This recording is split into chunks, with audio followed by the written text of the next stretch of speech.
Hello guys, how are you all? I hope you all are doing great. My name is Dr. Abdul Wajid and I welcome you all to Effortless Commerce Classes. Guys, हमारा chapter 6 leverage analysis complete हो चुका है और अब हम करेंगे chapter 7 that is EBIT earning पर share analysis. Guys, इस चैप्टर को पढ़ने से पहले हम ये समझते हैं कि ये चैप्टर रिलेटेड कैसे है। लीवरेज एनालिसिस में हम रिस्क और रिटर्न की कैरेक्टरिस्टिक्स देख रहे थे और हम देख रहे थे कि डेट फाइनेंसिंग करने से इक्विटी शेयर होल्डर्स की अर्निंग पर क्या इम्पैक्ट पड़ता है, और हम देख रहे थे ऑपरेटिंग लीवरेज, फाइनेंशियल लीवरेज, ठीक है, और चेंज इन सेल्स से अर्निंग पर शेयर पर क्या इम्पैक्ट पड़ता है। ये सारी चीजें हमने पढ़ी लीवरेज एनालिसिस से। बट एक और तरीका है जिससे हम रिस्क रिटर्न देख सकते हैं डिफरेंट कैपिटल स्ट्रक्चर का कैसे पड़ता है। This analysis of the effect of different pattern of financing. Financing के डिफरेंट पैटर्न्स होते हैं, जैसे कि हमने इक्विटी से रेस किया या डेट से रेस किया या प्रेफरेंस शेयर से रेस किया या सबके कॉम्बिनेशन से हमने कैपिटल रेस की। तो जो भी इम्पैक्ट पड़ेगा डिफरेंट कैपिटल जो हमने डिफरेंट तरीके से रेस की है उसका रिटर्न्स पर किस पर इंपैक्ट पड़ेगा, इक्विटी शेयर होल्डर्स के लिए जो रिटर्न है उस पर उसका क्या इंपैक्ट पड़ेगा, वही चीज हम पढ़ेंगे इस वाले चैप्टर में, दैट इज EBIT अर्निंग पर शेयर एनालिसिस। तो EBIT अर्निंग पर शेयर एनालिसिस वाले चैप्टर में हम देखेंगे कि डिफरेंट कैपिटल स्ट्रक्चर जो है हमारे उससे शेयर होल्डर के रिटर्न पर क्या इम्पैक्ट पड़ता है। ठीक है गाइस, तो इसमें अब हम आगे जो चीजें हैं वो करना शुरू करेंगे और आई होप आपको समझ में आ गया होगा कि इस चैप्टर में हम क्या पढ़ने वाले हैं। So guys, as mentioned here हम बोल सकते हैं कि गिवन लेवल ऑफ EBIT अगर है, ठीक है, और डिफरेंट कॉम्बिनेशन या सोर्सेज ऑफ फाइनेंस है, ठीक है, तो उसका अर्निंग पर शेयर पर क्या इंपैक्ट पड़ेगा। गाइस, ये अर्निंग पर शेयर जो होती है वो इक्विटी शेयर होल्डर्स के लिए होती है और यहाँ लिखा है particular combination of different sources of finance. Particular combination of finance का क्या मतलब हुआ, जैसे आपने इक्विटी से रेस किया है पैसा या डेट से रेस किया है या प्रेफरेंस शेयर से रेस किया है या इन तीनों के कॉम्बिनेशन से रेस किया है या सिर्फ डेट और इक्विटी से रेस किया है, तो लास्ट में अर्निंग पर शेयर पर क्या इम्पैक्ट पड़ेगा उस सोर्स का, वही हम पढ़ेंगे इस चैप्टर में। ठीक है, an interaction between the varying level of EBIT and the financing pattern can affect the earning per share। तो हम पहले देखेंगे कि EBIT पर गिवन लेवल ऑफ EBIT है उसमें डिफरेंट अगर कॉम्बिनेशन है तो क्या इंपैक्ट पड़ेगा अर्निंग पर शेयर पर, और क्या इंटरेक्शन है between EBIT, varying level of EBIT मतलब जब EBIT हमारा चेंज होगा और फिर उसका फाइनेंसिंग पैटर्न के साथ मिक्स कर कर क्या इंपैक्ट पड़ेगा अर्निंग पर शेयर पर। ठीक है, तो सबसे पहले तो EBIT हमारा सेम रहने वाला है, फिर चेंज भी हो सकता है। अगर EBIT चेंज हो रहा है और उसके साथ साथ डिफरेंट फाइनेंसिंग पैटर्न है हमारे, जैसे डेट है, इक्विटी है, इसका कॉम्बिनेशन है, ये डिफरेंट फाइनेंसिंग पैटर्न है, ये दोनों मिलकर अर्निंग पर शेयर पर क्या इंपैक्ट डालेंगे, यही सब हम पढ़ने वाले हैं EBIT एंड अर्निंग पर शेयर एनालिसिस में। गाइस, इस वाले चैप्टर में हम तीन चीजें सीखेंगे। First is financial break even point कैसे निकलता है। फाइनेंशियल ब्रेक इवन पॉइंट ये निकालना सीखेंगे हम। ब्रेक इवन पॉइंट का मतलब होता है जिस पॉइंट पर हमें no profit and no loss होता है। सेकंड, हम इसमें सीखेंगे डिफरेंट कैपिटल स्ट्रक्चर में अर्निंग पर शेयर कैसे निकालते हैं। दूसरी चीज हम ये सीखेंगे इसमें, और तीसरी चीज हम इसमें सीखेंगे कि इनडिफरेंस पॉइंट क्या होता है। ये तीनों चीजें मेन हैं इस वाले चैप्टर की। तो वन बाय वन करके हम ये तीनों चीजें सीखेंगे।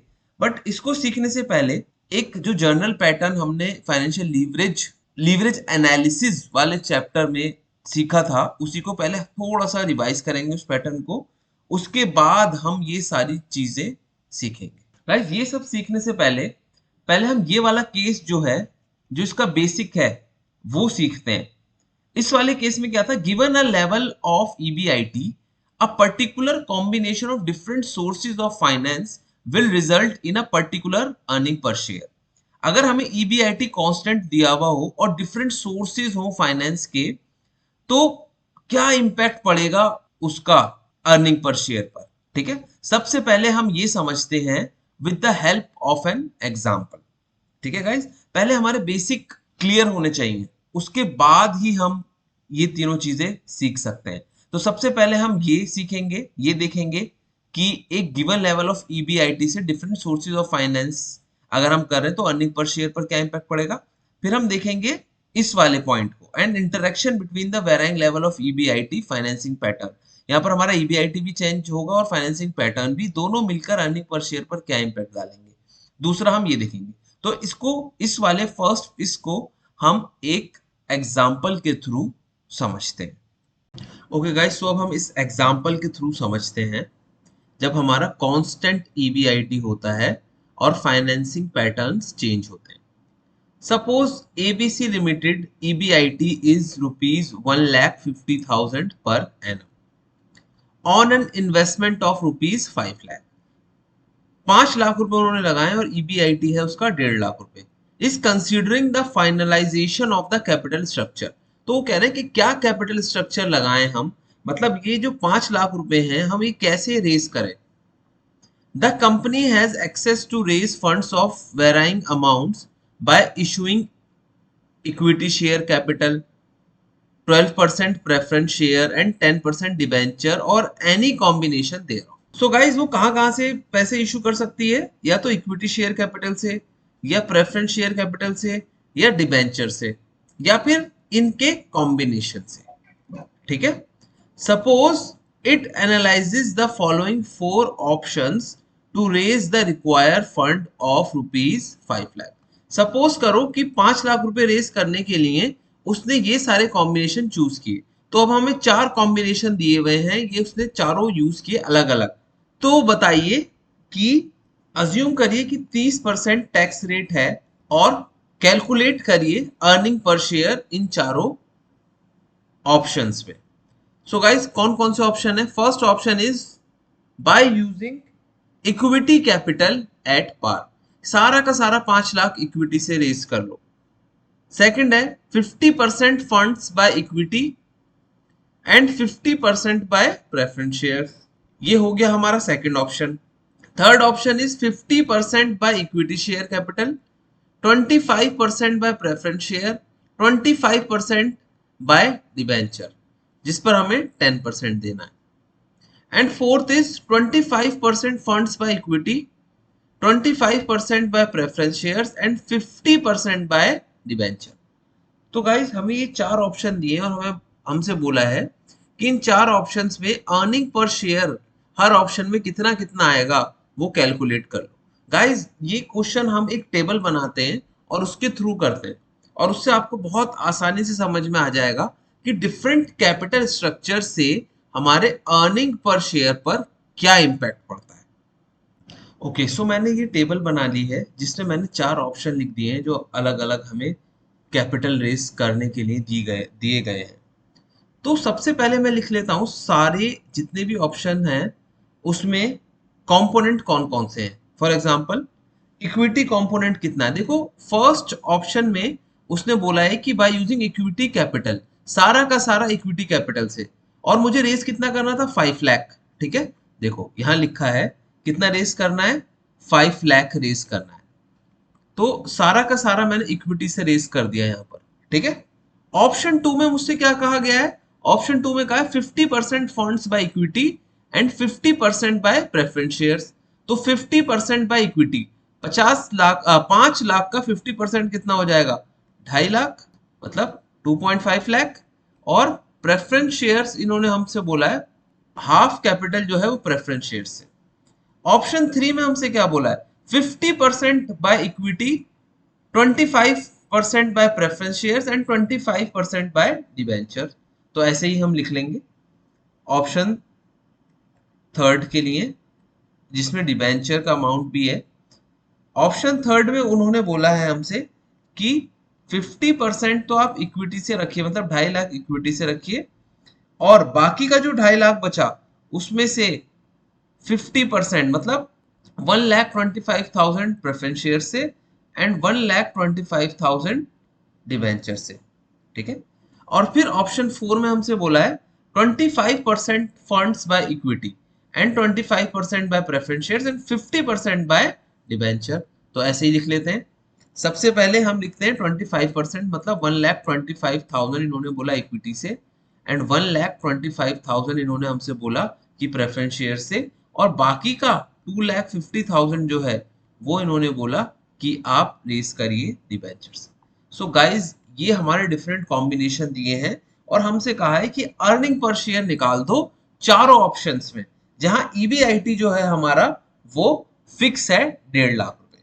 तो गाइज ये सब तो हमें पता है, ये तो सबका 5 लाख ही होगा टोटल जो इसका होगा, क्योंकि 5 लाख ही हमारी कैपिटल थी। और ईबीआईटी हमें इन्होंने दिया हुआ है, सारे केसेस में ईबीआईटी कांस्टेंट रहेगा, क्योंकि हम अभी फर्स्ट वाला देख रहे हैं जहां ईबीआईटी कांस्टेंट रहेगा। तो ईबीआईटी 1.5 लाख रुपए है हमारा सारे केसेस में। तो सारे केसेस में 1.5 लाख रुपए मेरा ईबीआईटी है।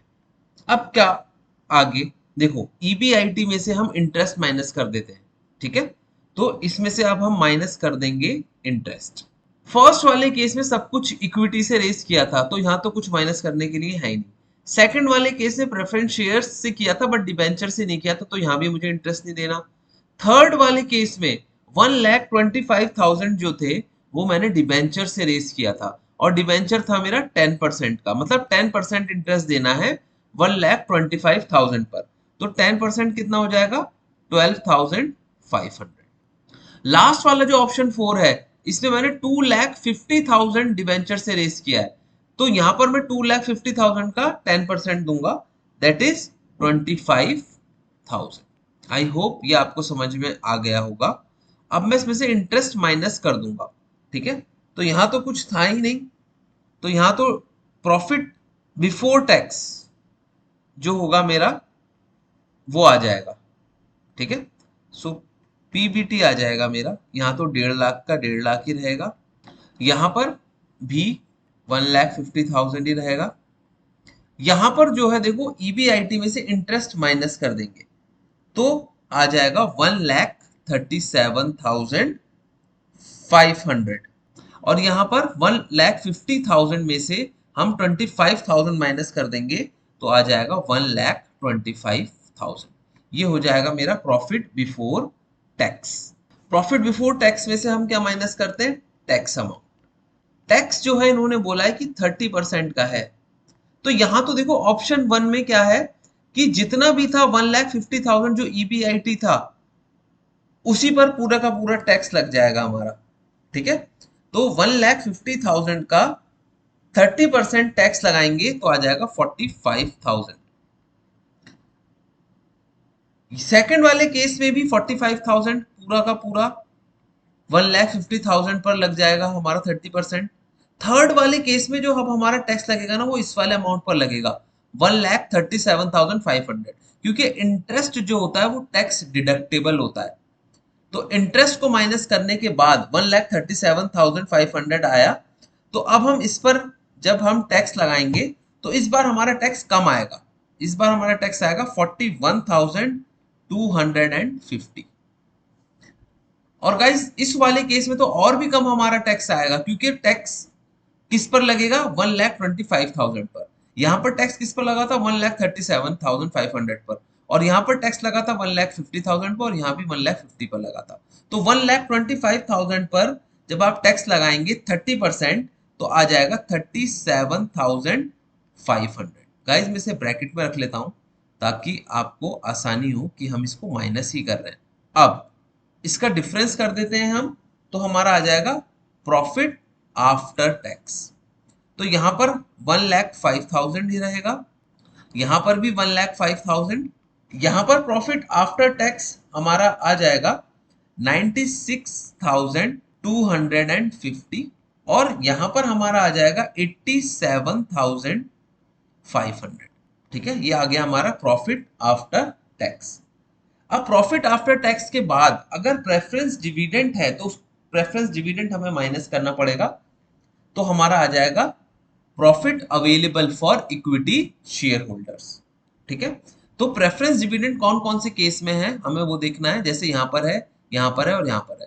तो इन तीनों में से हमें माइनस करना पड़ेगा डिविडेंड, प्रेफरेंस शेयर्स का डिविडेंड माइनस करना पड़ेगा। तो अब हम वो माइनस कर देते हैं। So profit after tax minus preference dividend. Guys I am really sorry for my hand writing. I hope कि आपको समझ में आ रहा होगा जो भी मैं लिख रहा हूँ। सो प्रेफरेंस डिविडेंड इस केस में तो कुछ भी नहीं है।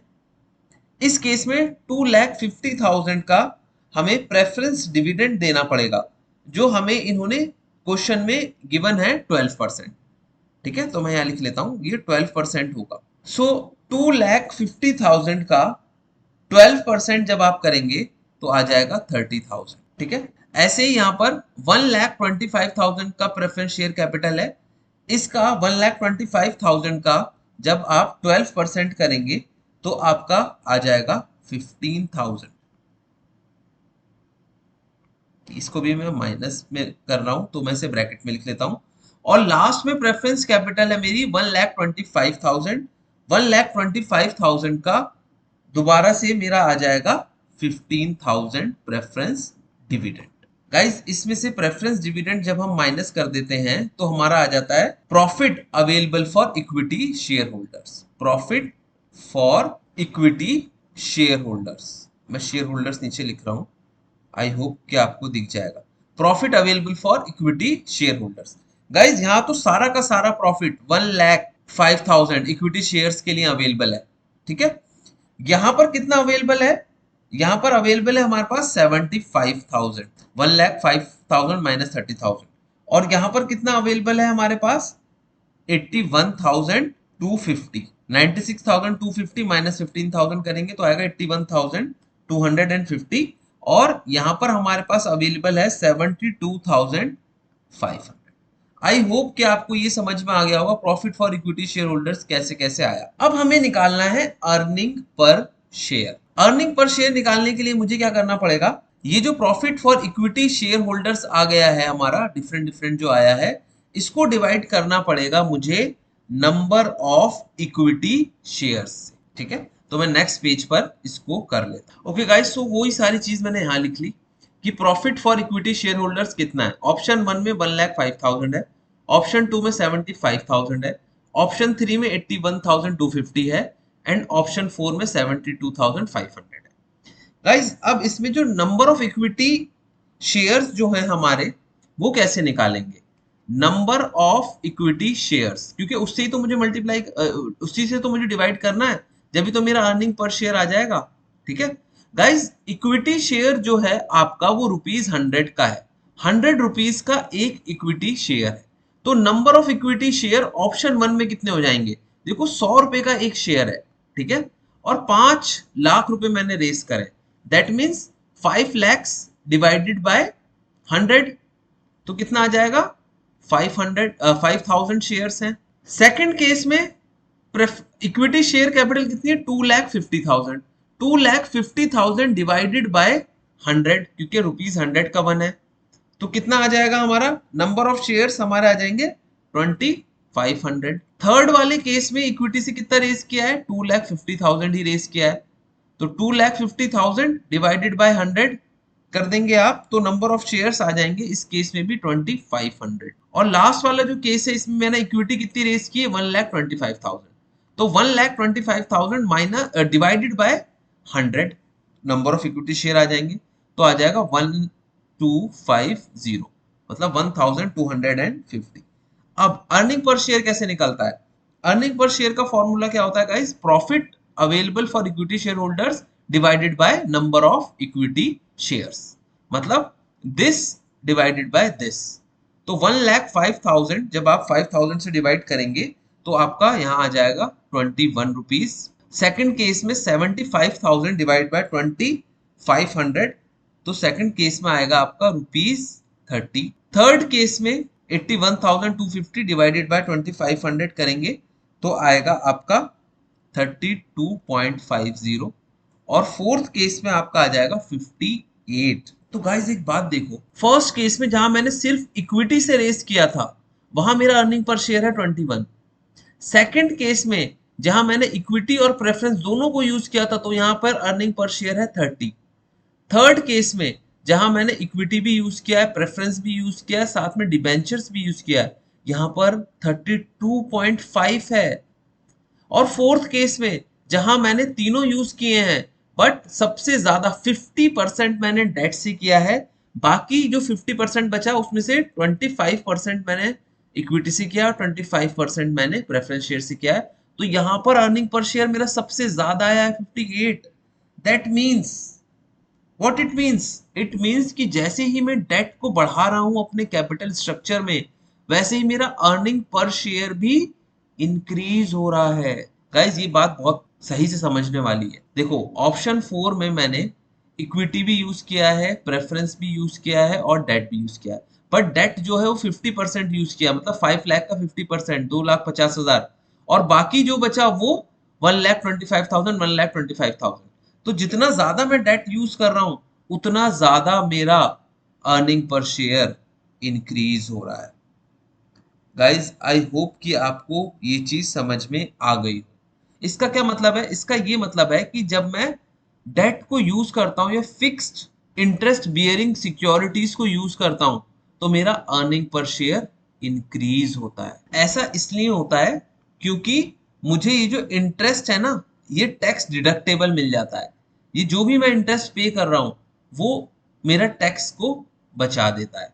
ठीक है गाइज, इस वजह से ऐसा होता है। ओके गाइज, आई होप कि आपको समझ में आ गया होगा। अब इसमें एक चीज और समझिए आप, return to shareholders different capital structure में कितना कितना परसेंट आ रहा है। सो गाइज ऑप्शन 1 में देखते हैं। ऑप्शन 1 में क्या है, हमें प्रॉफिट जो इक्विटी शेयर होल्डर्स के लिए है वो है 1,05,000। ठीक है, सो 1,05,000 हमें रिटर्न मिला, और हमारी कैपिटल कितनी थी वो भी देख लेते हैं। हमारी कैपिटल थी 5 लाख। ठीक है, तो डिवाइडेड बाय 5 लाख इंटू 100 कर देंगे हम। ठीक है, इंटू 100, तो हमारे पास रिटर्न जो आया 21% का आया। सेकंड केस में जहां 75,000 रुपीज हमारे इक्विटी शेयर होल्डर्स के लिए, और इक्विटी शेयर की कैपिटल कितनी है 2,50,000, तो नीचे 2,50,000 लिख लेता हूं।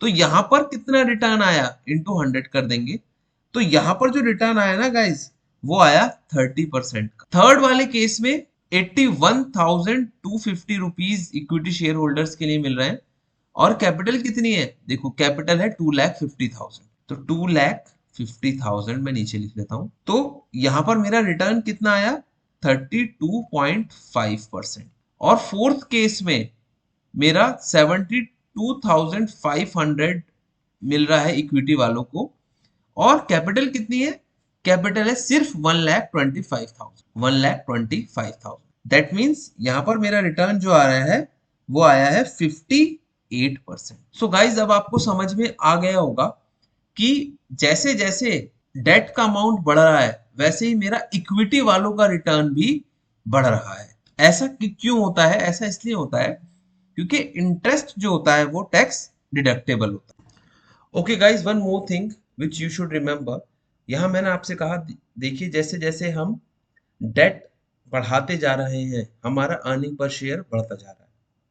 इसका मतलब जैसे जैसे हम फाइनेंशियल लीवरेज बढ़ा रहे हैं, फाइनेंशियल लीवरेज का क्या मतलब होता है कि इंटरेस्ट कंपोनेंट जो हम पे करते हैं, ठीक है, उससे रिलेटेड जो सिक्योरिटीज है, जैसे डेट हुआ, जैसे जैसे हम डेट बढ़ा रहे हैं तो हमारा अर्निंग पर शेयर बढ़ रहा है, बिकॉज डेट की कॉस्ट जो होती है वो कम होती है। ठीक है गाइज, सो यहाँ पर अर्निंग पर शेयर बढ़ रहा है। बट एक बात आपको जो याद रखनी है वो ये है कि रिटर्न ऑन इन्वेस्टमेंट के हिसाब से हमें देखना है। इस वाले केस में गाइस देखिए, अगर आप देखेंगे तो रिटर्न ऑन इन्वेस्टमेंट हमारा क्या था, ईबीआईटी हमारा था 1,50,000, 5 लाख पर, मतलब 30%। ठीक है, रिटर्न ऑन इन्वेस्टमेंट था मेरा 1,50,000, 5 लाख पर। ठीक है, दैट कम्स 30%। और यहां पर मेरा कॉस्ट ऑफ डेट जो था वो था 10%, एंड 1 - 30% टैक्स, मतलब 7%। सो जब मेरा R O I, return on investment, cost of debt से ज्यादा होगा, तो ही मुझे फाइनेंशियल लीवरेज जो है, या फिर जितना मैं डेट इस्तेमाल कर रहा हूं उतना मेरा अर्निंग पर शेयर बढ़ रहा है। ठीक है, जब तक मेरा ROI is greater than cost of debt है, डेट जितना मैं डेट यूज करूंगा या जितना मैं इंटरेस्ट बियरिंग सिक्योरिटीज यूज करूंगा, जितना ज्यादा मैं यूज करूंगा उतना ज्यादा मेरा अर्निंग पर शेयर बढ़ेगा। ठीक है, बट अगर ROI, ये तो फर्स्ट सिचुएशन थी, सेकंड सिचुएशन, अगर मेरा ROI less than cost of debt है तो जितना मैं डेट इंक्रीज करूंगा मेरा अर्निंग पर शेयर उतना कम होगा। तो इस वाले केस में तो मेरा ये वाला लग रहा है, क्योंकि मेरा ROI जो है वो कॉस्ट ऑफ डेट से ज्यादा है, इसलिए जितना मैं डेट यूज करूंगा उतना मेरा अर्निंग पर शेयर इक्विटी शेयर होल्डर्स के लिए इंक्रीज होगा। बट अगर ये सेकंड सिचुएशन आती तो जितना ज्यादा मैं डेट यूज करता उतना कम मेरा अर्निंग पर शेयर होता इक्विटी शेयर होल्डर्स के लिए। गाइज आई होप ये चीज जो है वो आपको समझ में आ गई हो, ये इंपॉर्टेंट चीज है। एक और चीज, अगर ROI just equal to cost of debt है, इस केस में क्या होगा? इस केस में डेट इंक्रीज करने से कोई इंपैक्ट नहीं पड़ेगा मेरे अर्निंग पर शेयर पर। अर्निंग पर share will have no impact, कितना भी डेट बढ़ा लो या घटा लो अर्निंग पर शेयर पर कोई इम्पैक्ट नहीं पड़ेगा। इसी वजह से गाइस फाइनेंशियल लीवरेज को हम एक ट्विन एज स्वॉर्ड भी बोलते हैं, क्योंकि इससे फायदा भी हो सकता है और इससे लॉस भी हो सकता है। तो हमें पहले सिचुएशन देखनी है, सिचुएशन क्या है। अगर ROI हमारा कॉस्ट ऑफ डेट से ज्यादा है तो हम फाइनेंशियल लीवरेज यूज कर सकते हैं, दैट मीन्स तो हम डिबेंचर्स यूज कर सकते हैं, अदरवाइज हमको यूज नहीं करना चाहिए, मतलब एक लिमिट में यूज करना चाहिए। तो गाइस फर्स्ट केस आपको समझ में आ गया होगा, जहां एक ही EBIT होता है और डिफरेंट कैपिटल स्ट्रक्चर होते हैं, उसका अर्निंग पर शेयर पर क्या इम्पैक्ट पड़ता है वो हम अब समझ चुके हैं। गाइस अभी और भी ऐसी वीडियोस आएंगी, उसमें हम और अच्छे से दूसरे कॉन्सेप्ट्स पढ़ेंगे। एंड गाइज अगर आपको ये चैनल अच्छा लग रहा है, कंटेंट अच्छा लग रहा है, तो प्लीज लाइक करिए, सब्सक्राइब करिए और शेयर करिए अपने फ्रेंड्स के साथ। Okay guys, thank you.